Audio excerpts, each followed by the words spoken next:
la fondation, j'arrive pas à lire, Espérance Ruralité. Numéro 6.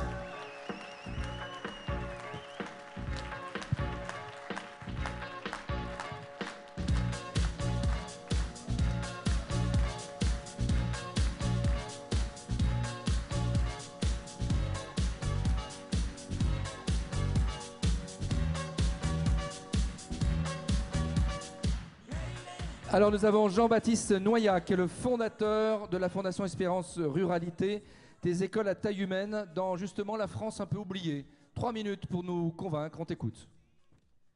Il y a un peu plus d'1 an, je me suis installé avec mon épouse et une équipe de 4 jeunes professeurs à La Fère en Picardie.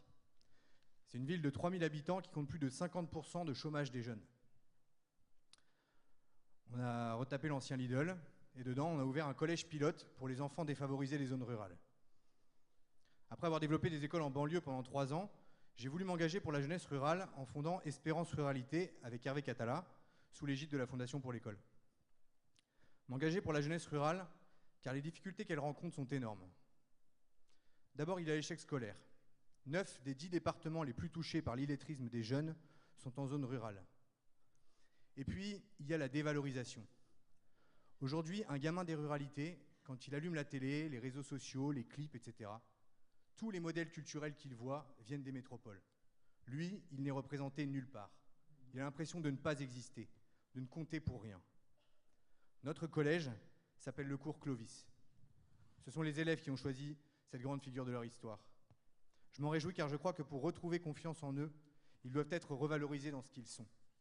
C'est pour ça qu'on les vouvoie, pour dire à chacun qu'il a de la valeur. C'est aussi pour ça qu'on a chaque semaine des ateliers de bricolage, pour mettre à l'honneur ceux qui ont une intelligence manuelle. L'autre partie de notre mission, c'est de transmettre les fondamentaux. Lire, écrire, compter. Ça n'a l'air de rien, mais quand vous avez des élèves de 4e qui ne savent pas faire 60-1, je vous assure que c'est un vrai projet. Comme on ne dépasse pas 15 élèves par classe, on peut suivre chaque enfant. Les résultats sont spectaculaires. Une maman me racontait que 15 jours après l'arrivée de son fils chez nous, l'orthophoniste l'a appelé pour lui demander s'il n'était pas allé à Lourdes. Du coup, le bouche à oreille a bien fonctionné. On est passé de 11 élèves l'an dernier à 30 cette année. Quand on a décidé de s'installer dans la ville la plus pauvre de France, on savait que ce ne serait pas facile. Mais honnêtement, je ne pensais pas que ce serait à ce point-là. Je vous passe les détails, mais il y a des histoires sordides dans le quart monde. Et il y a aussi des choses très belles. Comme cette maman qui élève seule ses 3 enfants et qui se tape les inventaires chez Netto jusqu'à 1h du mat pour boucler les fins de mois. Pour adapter les frais de scolarité, je lui ai demandé avec combien elle vivait chaque mois. 680 € pour elle et ses 3 enfants. L'an dernier, j'étais venu vous demander de nous aider à ouvrir cette école. Et vraiment merci, parce que vos dons ont été décisifs. Avec les 47 000 € que vous nous avez donnés, on a pu financer le salaire d'un professeur et payer la fin des travaux. Aujourd'hui, je reviens devant vous parce qu'on a besoin de 100 000 € pour ouvrir une 2e école Espérance Ruralité. C'est 2 fois plus que l'an dernier, mais vous êtes 2 fois plus nombreux. Et le fondateur de Lazare, qui avait raflé 65 000 € n'est plus là, donc je me dis que ça peut le faire.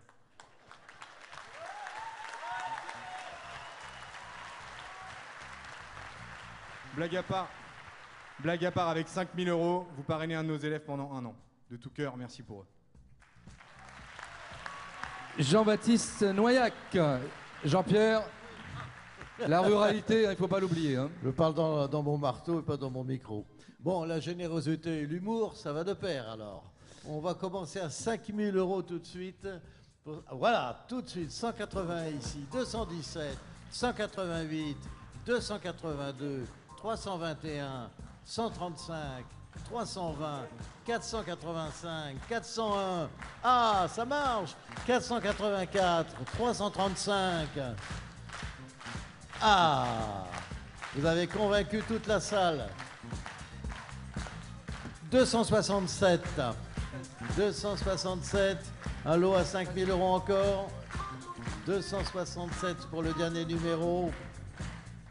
Oui, 112. Merci beaucoup ici. 112 ici. 112 pour encore. Oui, 28. Merci 1000 fois. 28.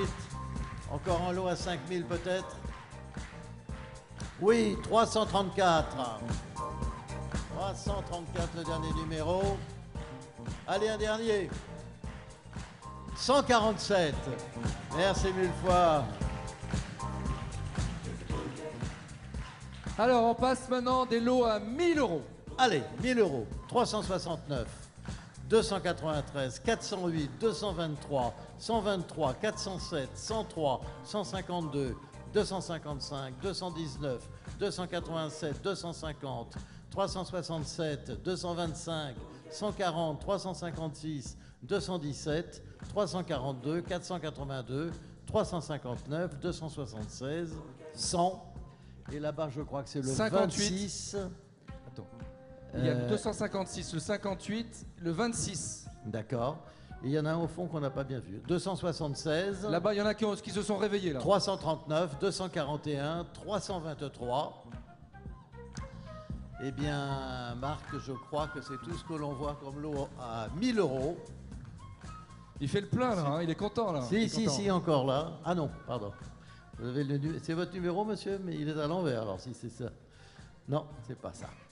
Alors, on termine, non, on passe à 500 euros. Alors, 500 euros. Il y en a plein. 260, 227, 384, 305, 455, 289, 237, je vous ai vu déjà.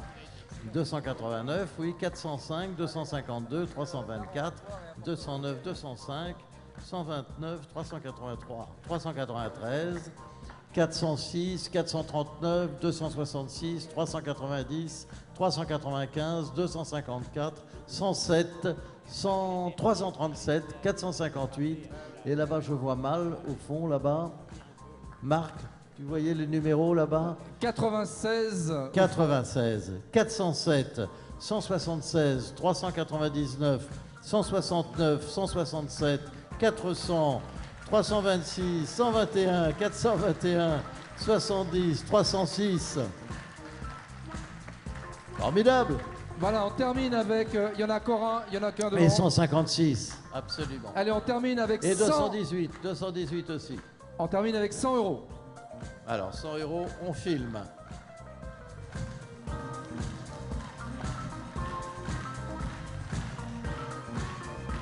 C'est impressionnant vu d'ici, vous savez. Des petites fleurs blanches dans un champ.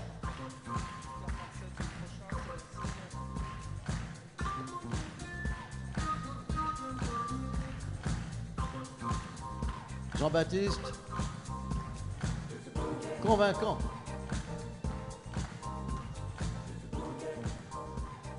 Voilà, je pense qu'on a tout filmé. Jean-Baptiste, tu es heureux? Super heureux. Merci beaucoup. Cache ta joie, hein, ça n'a pas l'air. Hein. Jean-Baptiste Noyac.